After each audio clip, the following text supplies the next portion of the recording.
जय हिंद दोस्तों आज हम सीखने वाले हैं यूटीआई इन्फेक्शन के बारे में, मतलब यूरिनरी ट्रैक्ट इन्फेक्शन के बारे में कि यह क्या होती है और साथ ही साथ जब किसी व्यक्ति को यह यूरिनरी ट्रैक्ट इन्फेक्शन हो जाता है तो व्यक्ति को कैसे ठीक किया जाता है, उसमें क्या कुछ ड्रग्स का हम यूज कर सकते हैं। तो आज हम इसी टॉपिक पे बात करने वाले हैं और आज हम इसी टॉपिक के बारे में सीखने वाले हैं, तो बने रहे वीडियो के लास्ट तक।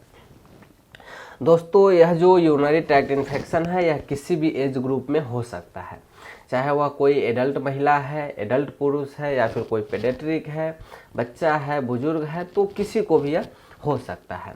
बट जो यूटीआई का सबसे ज़्यादा शिकार होता है वह होती है महिलाओं में जो यूटीआई का इन्फेक्शन होता है, मतलब यूरिनरी ट्रैक्ट इन्फेक्शन होता है, यह सबसे ज़्यादा नोटिस किया जाता है और इसी के मामले सबसे ज़्यादा सामने आते हैं।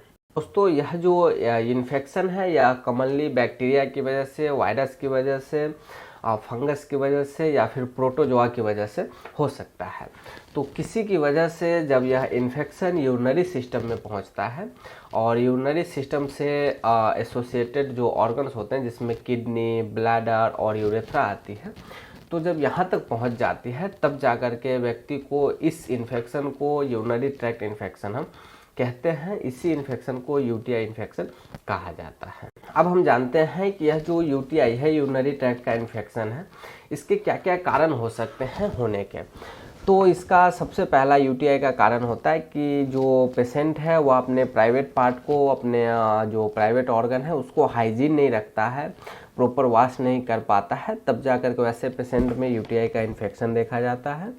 और इसके अलावा कुछ इम्यूनोसप्रेस्ड पेशेंट होते हैं जिसका इम्यून सिस्टम वीक होता है या फिर कोई और मेडिकल कंडीशंस हो सकती है जिसमें व्यक्ति का जो इम्यून सिस्टम है वो रिस्पॉन्ड नहीं कर पा रहा है, तो उस कंडीशंस में भी व्यक्ति को यूरिनरी ट्रैक्ट का इन्फेक्शन होता है। और समटाइम्स व्यक्ति को या आपको ड्यूरिंग संभोग भी हो सकता है, मतलब व्यक्ति जब इंटरकोर्स करता है अपने पार्टनर के साथ और अगर पार्टनर को यूटीआई की समस्या है तो हो सकता है दूसरे पार्टनर को भी यह समस्या हो जाए। तो ये सब इसके मुख्य कॉजेज है, तो इस कॉजेज से आप बच सकते हैं। बट जो सबसे मेन कॉजेज है वह है हाइजीन ना रखना। अब हम वीडियो में आगे बढ़ते हैं और बात करते हैं कि यूटीआई के क्या कुछ सिम्टम्स व्यक्ति को एब्जॉर्ब किए जाते हैं। तो जब किसी व्यक्ति को यूटीआई का इन्फेक्शन होता है तो सबसे पहले व्यक्ति का जो यूरिन है वह यूरिन एकदम डार्क कलर का आता है, साथ ही साथ येलोइश कलर का आ सकता है। साथ ही साथ व्यक्ति को बार बार यूरिन आता है और व्यक्तियों के पेशाब में जलन रहती है और इसके अलावा पेशाब में पस लाइक फॉर्मेशन और सीवियर स्टेज तक जाते जाते व्यक्ति को पेशाब से खून आने जैसी समस्या भी होने लगती है और पेशाब से बहुत ही ज़्यादा स्मेल भी आता है। तो ये सब कुछ सिम्टम्स है। और इसके अलावा व्यक्ति का जो पेल्विक एरिया है, पेल्विक एरिया में पेन भी बना रहता है, चाहे वो मेल हो या फीमेल हो। तब जब ऐसे सिम्टम्स एब्जॉर्ब किए जाते हैं तब यूटीआई इन्फेक्शन का पता चलता है।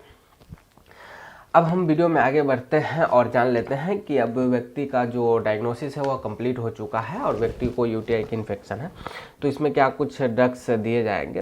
तो सबसे पहले व्यक्ति को डॉक्टर यह रिकमेंड करते हैं कि जो उसका प्राइवेट पार्ट है उसको वह प्रॉपर हाइजीन करके रखे, प्रॉपर वॉश करे और साथ साथ अगर महिला है तो वह भी वॉश वगैरह जो जेल्स आती हैं उससे आप अपने प्राइवेट पार्ट को हाइजीन रखें।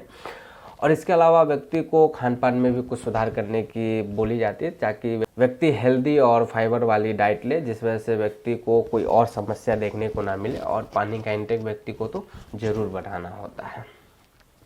और ड्रग्स में व्यक्ति को सबसे पहले कोई एक एंटीबायोटिक दिया जाता है, चाहे वह पेनिसिलिन ग्रुप का हो सकता है या फिर सिफेलोस्पोरिन ग्रुप का हो सकता है। तो सबसे ज़्यादा जो कॉमनली एंटीबायोटिक चलते हैं वो आपका एमोक्सोसिलिन या फिर एमोक्सोसिलिन के साथ जो क्लिनिक एसिड आती है वो दिया जाता है और इसे दिन में 2 बार सुबह और शाम पेशेंट को दिया जाता है।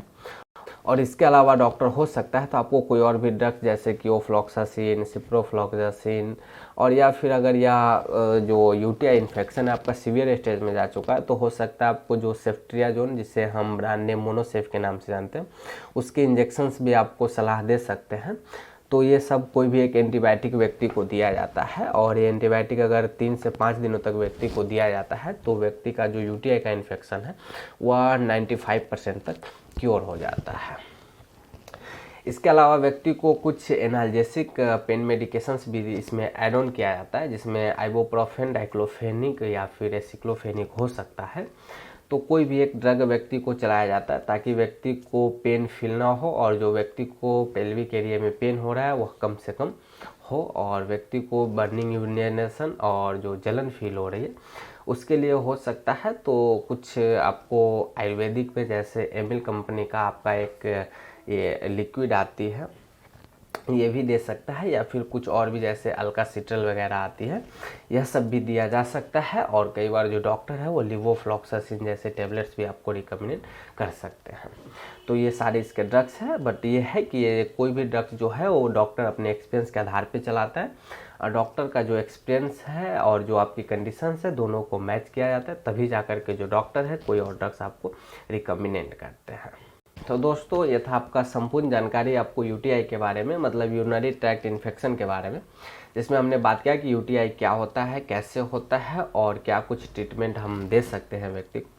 बट मैं ये कहना चाहूँगा कि यह जो नॉलेज है, यह जो मैंने आपको जानकारी दी है, यह सिर्फ और सिर्फ आपके नॉलेज पर्पज़ के लिए है। आप खुद से किसी भी पेशेंट के ऊपर ट्राई ना करें, नहीं तो हो सकता है व्यक्ति में कुछ इफेक्ट भी या फिर कुछ साइड इफ़ेक्ट्स भी देखने को मिल जाए आपको। तो इसलिए आप बचें, और ख़ासतौर पर प्रेगनेंसी के अंदर और बुजुर्ग महिलाओं और बच्चों के लिए आप ना करें सेवन, तो भी अच्छा रहेगा। वैसे अगर आपको समस्या होती है तो एक बार आप अपने डॉक्टर से कंसल्ट कर सकते हैं। तो आई होप दोस्तों मैंने आपको संपूर्ण जानकारी दिया।